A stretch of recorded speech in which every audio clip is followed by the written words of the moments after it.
Welcome to Business Morning on Union Television. I am Onyinye Eslofo, and we're going to be discussing matters that concerns the business arena. We understand that a lot of people are going into business today, and then there is a lot of uniformity within the business space. Some people come into business because they want to answer me too, just like their friends or their family. So you say, oh, I am a CEO, and then they respond and say, I am too, I'm one too, I'm into business too. But that is not really the essence of business. So why are you going into business? Are you going into business to become just like your competitor? If you're going into business or you intend to create or build a brand or a business and you're looking at your competitor, what are they already doing? How can I do better? What is in it for me from their own lens? You're not going to be doing anything different, because within the business ecosystem, it is a competition not against the businesses, but against value churn. It's about what value churn and how can you disrupt it. Anyone who learns to specialize in a particular thing will charge premium for that thing. And that brings us to our topic for today: how to build a premium brand. We'll be going on a short break now, and when we come back from this break, we'll be delving deep into the topic. Stay with us.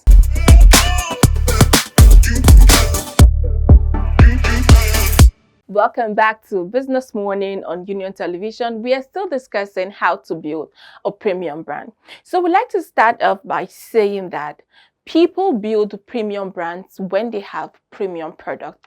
So if you're building anything that is general, if you build what other people are doing, and there is nothing special about it as it concerns you, there is nothing unique about it. Now, uniqueness is not just about you as a person and having a different style. It's about everything that concerns this business. That is when you become premium. Because if you sell what Mr. A is selling, and then you people are just mere competitors, but then when you're building premium, a lot of things are put into consideration. Now, when you want to build a premium business or a premium brand, you need to have a premium product. Now, how do you create products that are relevant and needed within the market space and something that people cannot do without?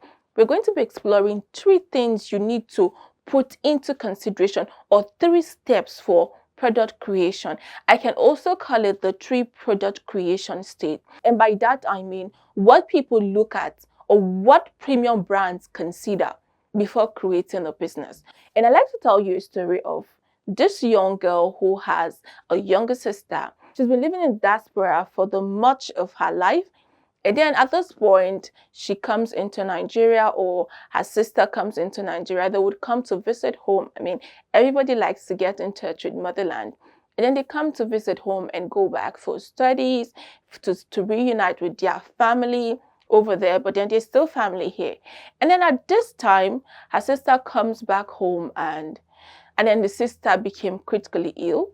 And in the location where her sister was at the time, the medical facilities around couldn't give her the treatment she deserved. Now, that is not to say that there are no facilities, there are, but they do not have the equipment, or they are not well equipped to manage the ailments that her sister has come under.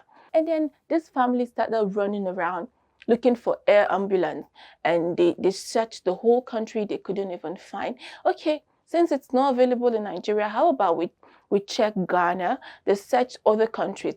And at the time, I think they were able to get an air ambulance in South Africa. So when they found this ambulance, arrangement for the ambulance to come into Nigeria was going to take over 7 hours.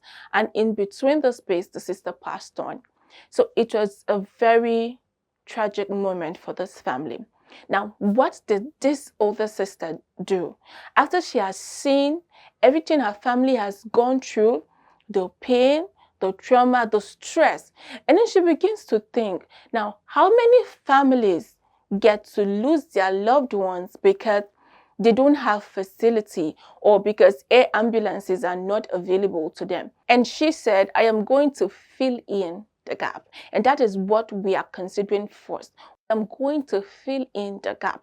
So my sister passed because there was no air ambulance to bring her to the hospital that could treat her on time. as early as possible. So she now decided to launch the first air ambulance service company in West Africa. Now I'm talking about Olu Brown, the founder of Flying Doctors Nigeria. Now we now have this brand that provides air ambulance for people within Nigeria and of course outside Nigeria as well. Now she's filling in the gap because this thing happened and she understood how painful it was for her family at the time. And if this thing was there, my sister might not have passed. And she now imagined how many people go through the same thing, how many families go through the same thing. And she's filling in the gap by launching Flying Doctors Nigeria. And this person is creating a product that will stop people from experiencing the same thing. So when there is a critical illness and there is need for air ambulance, Flying Doctors Nigeria are available. So you who wants to go into business, are you going into business as usual or are you trying to fill in the gap? You should think about that. And the next thing you can do is meeting present demand. You're designing a brand that is going to meet the demands of the people. So let's say when you were in primary school or when I was in primary school, you write with pencils and it gets to a point where you're writing and every time your pencil is breaking and you get frustrated. Like, I'm tired. I can't wait to start using a pen. You start using pen and you have this pen or I have this pen. I don't know about you. For some other persons, it could be different, but I know I used to buy pen based on the brand and then the ink. So if it's a very beautiful ink, I know it's going to make my handwriting look very nice. But then if the pen should fall, that's it. The ink changes, a lot of things happens to the pen. So it's either it begins to flow too much, the ink begins to flow much, and then your writing is no longer as beautiful as it used to be, or the ink is no longer smooth. So for some of my friends who were in the fine art class and they used to design with their pens or they draw with their pen, when the pen falls, it scatters everything for them and they are just tired. Oh, I need to get another pen that even if it falls, nothing is going to happen. So they now get to buy this artistic pen. So they know it's just for fine art. When they are drawing with it, it gives them what they want. That is how you meet present demand. Now, bringing this to a premium brand, I like to also talk about this looking at a premium brand. So there is this man who works with a tractor company and he likes supercars. And then he has this supercar he writes and he goes to the manufacturers to say, I use your product, I ride your cars, but it's always breaking down. And I don't understand, why should I be bringing my supercar every fortnight for you to repair? Because it's breaking down. And they're like, okay, it's breaking down. Maybe you do not know how to use a supercar. And he said, oh, I do not know how to use a supercar. I would show you what a supercar really is and how it can be used. So before you know what happened, this man now owns his own supercar that does not break down because he built something that was meeting the demand he wants. Meeting present demand. That is the second thing you should put into consideration. And when he did that, talking about Lamborghini, when he did that, people now begin to buy his product because these people were sharing in his pain. It's just that they didn't speak up or they felt there was no alternative. So now that we know, oh, Lamborghini is this kind of car that it wouldn't just break down. A lot of things we put into consideration. They would now buy it. They've left the other car they were using and they are now going to patronize this brand. Now, that was the same thing that happened with the pen. So my friends in fine art class were no longer using the usual pen. They started using artistic pen that even when it falls, nothing happens to the ink. There is no alteration of any form. It still gives them what they want. So they understood that and they have it for a special purpose. Now, anytime it's drawing time or it's time to design anything on paper, they bring out that pen that is meeting that demand. Because if they should mistakenly use the regular pen, they know that they will draw on the front of their paper and the ink is going to appear behind the paper. And that's not what they want. So Lamborghini got tired of going back to the brand to say, oh, my car had an issue, or fix this, or fix that. He took his time. That is where meeting present demand comes in. He took his time to look at what the problems he was having with the other car were. So this, it's not working. He takes it out while designing his. Now this will make this work. He imputes it in his design. Now this will do this. He adds it to his design. Now I experienced this with the car I was using. I don't want other people to experience the same thing. I have it included in my design because I know what I want. I know what people also want. I know how it was for me. So I am using this knowledge to design what I want that will meet the demands of other people within my circle. So there are a lot of people who are tired of fixing their supercars, and then they just want something they can buy. And when he presents this car and say, this is it, of course, it's not for everybody. It's for that person who is tired of fixing his supercar. I can guarantee you that with this, you're going to experience this and this and that, and you will have XYZ. And then this person says, oh, yes, this is for me because I need to travel and I don't need to keep going to the car dealer to say, this is not working or fix this so it doesn't break down. I already know there is a guarantee with this thing because this person took time to design it. So when this product comes, there is already a market for it. There are people who prioritize convenience. There are people who want excellent jobs. There are people who want the best. So when you're giving them what they want, they are part with their money 10 times. Get it from you. Now that's the case with Lamborghini and designing the supercar that works well, considering the experience he's had and the present demand, because there are other people who don't want to keep fixing cars. Now, my friends in the fine art class, we could use normal pens to write, but over time, it gets boring. You know that you don't like it. So if the artistic pen is sold for 200 naira, when the normal pen is sold for 30 naira, 50 naira, we don't mind buying the artistic pen.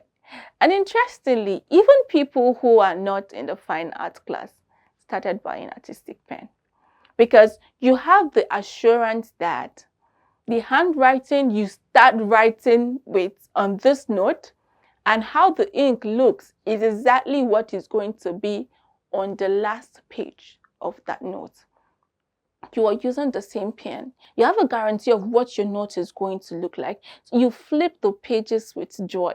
So whenever you're going to buy this pen, you're not thinking twice. You know what the outcome is. You know what to expect, and you're getting exactly what you want. So even if you have the other pens, just like you want to write a test in class and you know that, oh, for this teacher, if I have a good handwriting, I can have extra 2 marks because there are fantastic teachers like that. So you bring out your artistic pen. You've read, you know the answers. So you're taking the time to craft that writing so that your book or your answer script is first of all appealing. They look at it and they smile before they start reading. So imagine someone who is smiling and then the person is now reading and you're making sense. So the person will just be so excited to mark your script. And you get to pass well. So you who is designing a product, who wants to build a brand, what are you looking at? If you want to do what your competitors are doing, you would land at the same problem. Because if you want to say, I am designing this kind of a supercar, and this is what's in it, and that's what is in it, you design everything, including the problem, and you put it out, and there is no difference. So probably the difference is now in the look. So you don't have much to sell because there is uniformity and you're not meeting any different demand. Now, people who need something extra wouldn't even consider you because you're not different from what is already in existence. So that is the reason you need to work at meeting present demands when you're designing a product for a premium brand. We'll be going on a short break now, and when we come back from this break, we'll be reviewing one last thing you need to put into consideration when designing a product for a premium brand. Stay with us.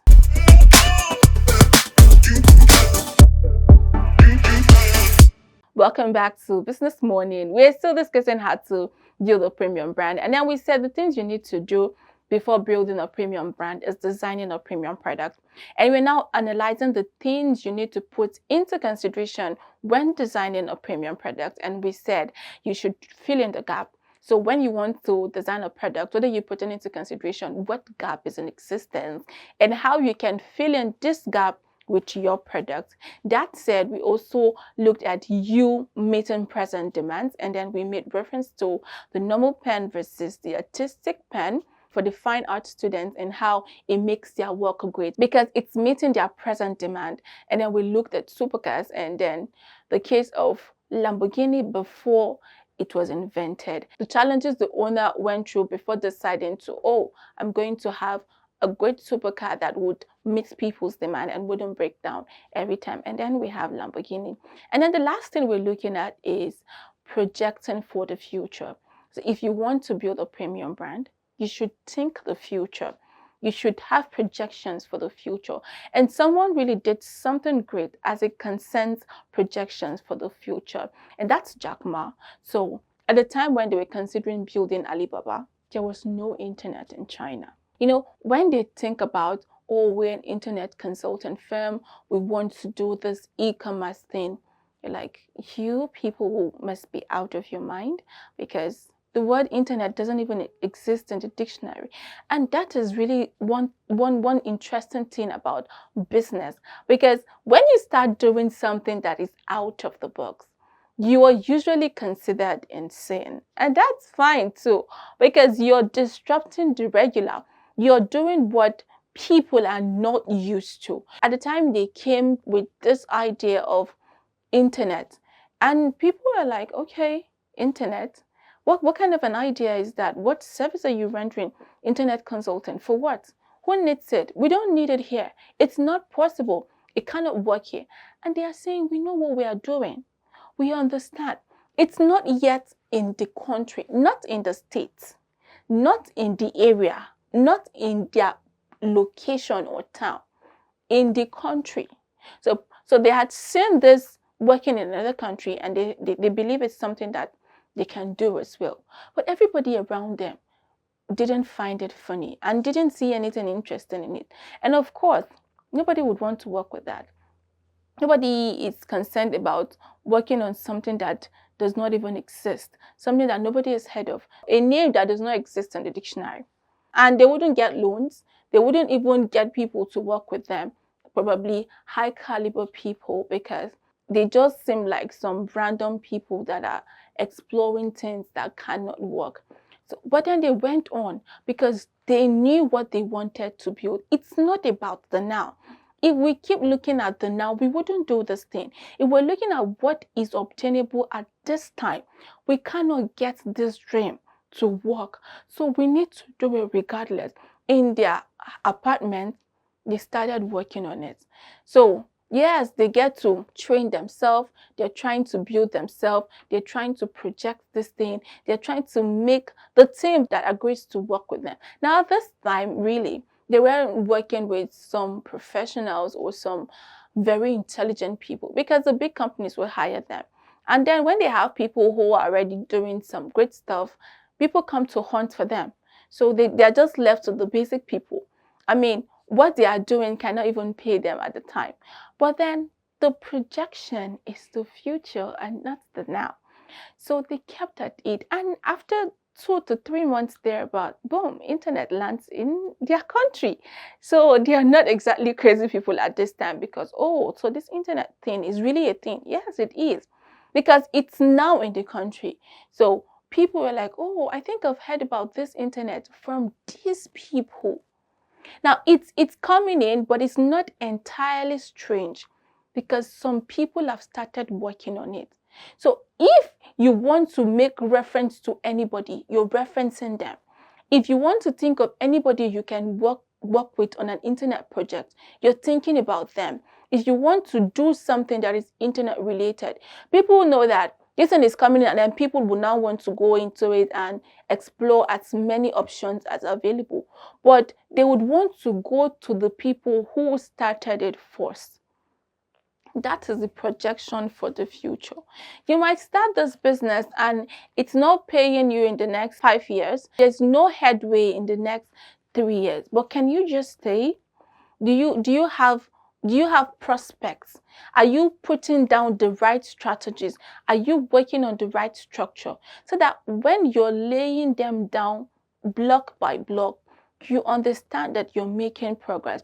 So at the end of the month for them, they're not looking forward to money. They're looking forward to growth. They're looking forward to what they've done. In as much as they have a competition that is not even within their country. So, that's the point when people begin to feel, as it is now, I do not have any competition. It's just me. I'm the only person who knows about this business. I am Lord. And then other people will keep coming to me. Their competition is away from them. So they are not directly competing, but they are competing because they are headed for the top. They're looking forward to the top. So as they progress, they make changes, they become more innovative, they begin to diversify, and then people begin to spread. So now, people now know that, oh, it's okay for me to add to cart from Alibaba. I can shop from anywhere on Alibaba. But then before, it wasn't like that. If you are told, an average person in the society, that you would stay in your home, you would sit on the sofa and you would shop and it would be brought to your doorstep, they wouldn't believe you. It's like changing the order of doing things. Now, at this point, if someone says it's possible for you to travel without getting on the bus, it's possible. I mean, we have aircraft and all of that. It's easy for you to believe that it can be done. But then what about the time when there are no vehicles? And then somebody is saying you can travel without getting on a bus. There are no vehicles, so you're not even thinking air, right? So now there's artificial intelligence, so there are a lot of possibilities. But what about the time when there was no social media? You have to see beyond the now.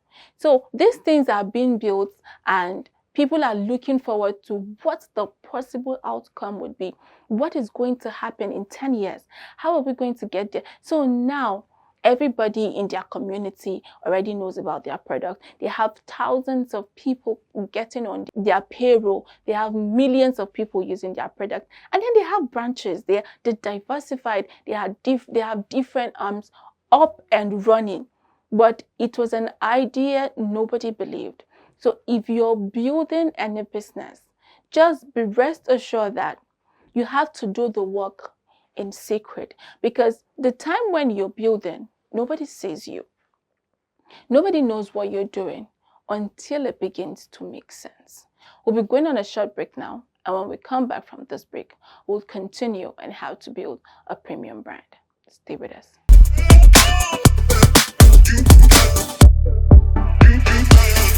Welcome back to Business Morning. We're still discussing how to build a premium brand. And yes, we've analyzed the things that you need to build a premium brand. Like we said, before you have a premium brand, you need to have a premium product. So what are you going to put into consideration when building a premium product? Because that product needs to stand out to be premium. So first, we're looking at you understanding what gap you're feeling so that you can fill it appropriately, you can fill it seamlessly, and you can address the needs of the people. And then we said the next thing you can consider is the present demand of the people. What do people need right now, like now? And what is that solution they can pay anything to access? How do you package the solution in your product and make it accessible to them? And then thirdly, we said projection for the future. No, it's not about now. It's not about today. It's not even about next year. It's not about 3 years' time. It's about the future. It can take time, but it will eventually pay off. Now, when you're talking about building a brand, not just a premium brand, but a brand, the work you do in building a brand, it's majorly unseen, but it's the tough work. Because when a brand is coming up, a lot of things go into it underneath. People just say probably the accolades or the product, and they can give you feedback on it. But then you have this ideation stage when you're thinking, what can I do? How can I do this differently? What is the problem? How do I bring a solution to the problem? Like I would always say, if you have a product, you have a solution. You're not just serving people, you're answering their problems, you're answering their questions through your product. So your ideation matters. What do I do? How do I get it done? I mean, nobody sees the thinking process because, like people would usually say, entrepreneurs don't always sleep. They are thinking at night, oh, do I need to change this product? Do I need to change this style? Do we need to adopt this? Do we need to modify this? Where do we need to improve? Do we need a stretch? And they're just thinking and thinking and thinking. And nobody is saying that work because people think I go to sleep and this person too goes to sleep. But then everybody has a different kind of sleep they have at night. And what are you also going to do next? When you're building a brand, you should understand your values. It's really important.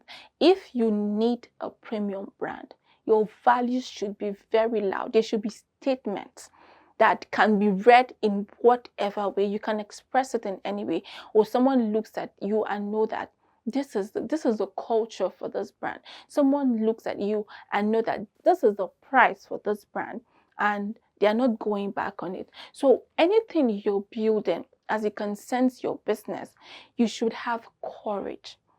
For now, we're going to be drawing the curtain here, but this is not the end for this topic. We'll be having a part 2 on how to build a premium brand, and we're going to be looking at how Lamborghini and other kind of premium brands were able to build their businesses and sustain it. Before we go, I'd like to ask, have you ever seen where an helicopter is being advertised? I know you know the answer, but then we'll talk about that more when we come back on the part 2 of this. But then at this point, we're going into the marketplace to talk to market people and understand how they've been able to stay in business, what has kept them in business, what their priorities were, what the early days in business was like for them, and how they've been able to sustain this business up until this time. So come with me. This is Marketplace Synergy, a segment of Business Morning where we interact with market people to learn about their businesses, their challenges, and their success stories.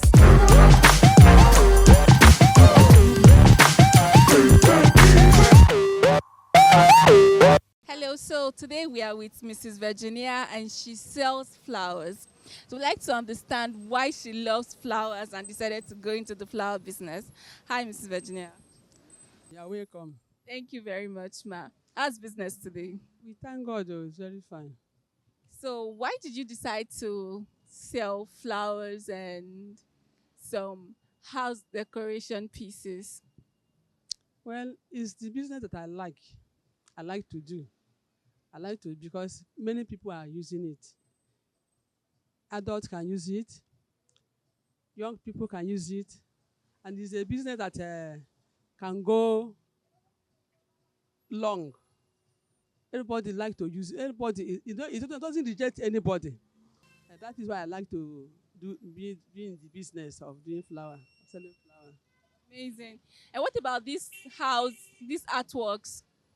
Artwork is also the same thing with the flower. Is for house. It's for it's for decoration. You can decorate your house. You can decorate your office. You can decorate anywhere. Anything decoration that makes something fine.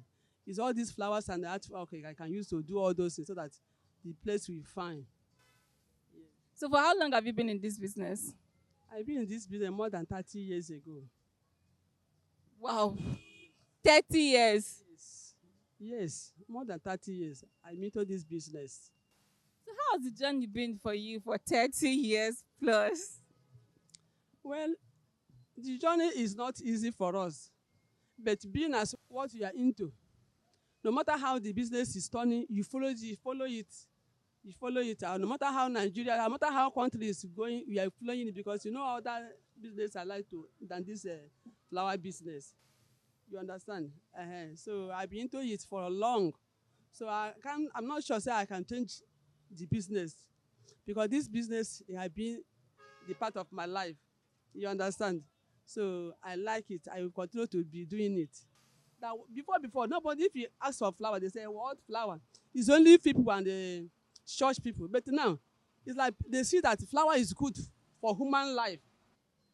Amazing. So someone who wants to go into flower business, What can you tell the person?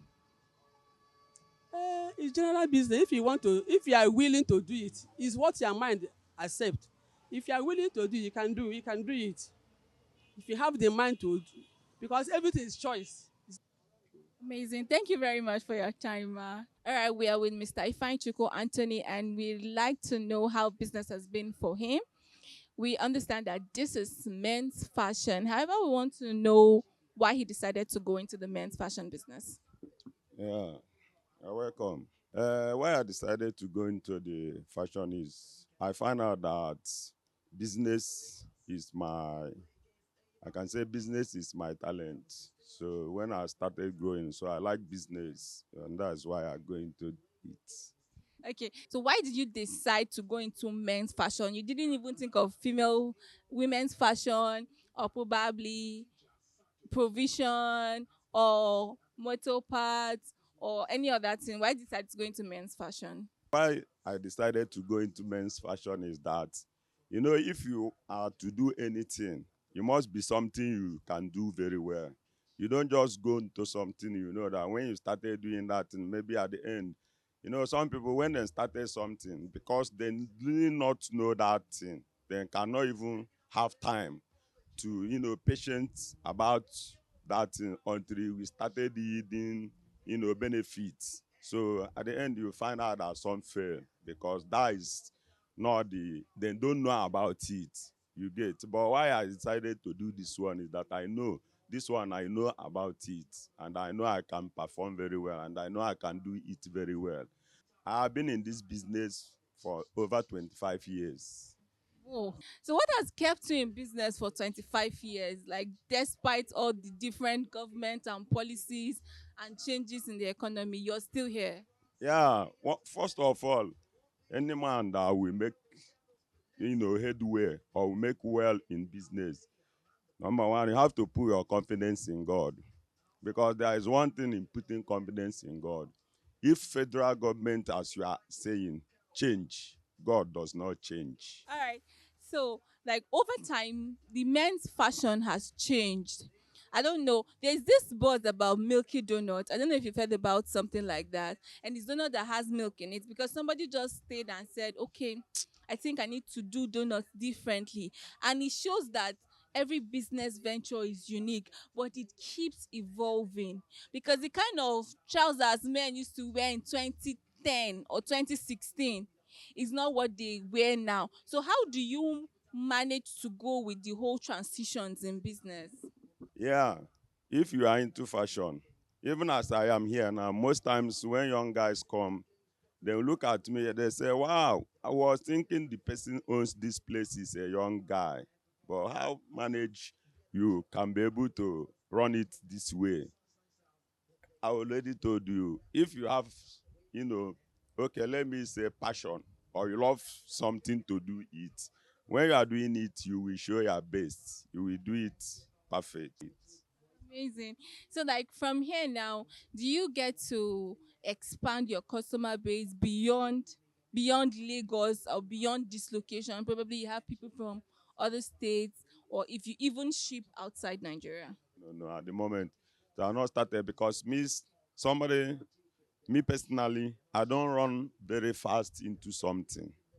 You get, I don't run fast into something because I have a confidence. There is a confidence I have is more bigger and greater than other confidence that anybody can offer me.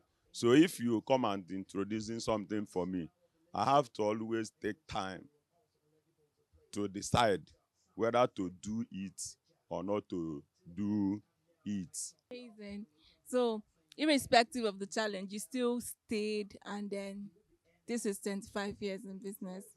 Thank you very much. So, if someone wants to get to locate this place, how do you think person can find you? Okay, yeah. If you want to locate this place is Egbeda. I call it Egbeda. This is Mokola bus stop right at the front of my shop, Gowan Estates. All right, thank you very much for your time, sir. And that will be all on Marketplace Synergy today.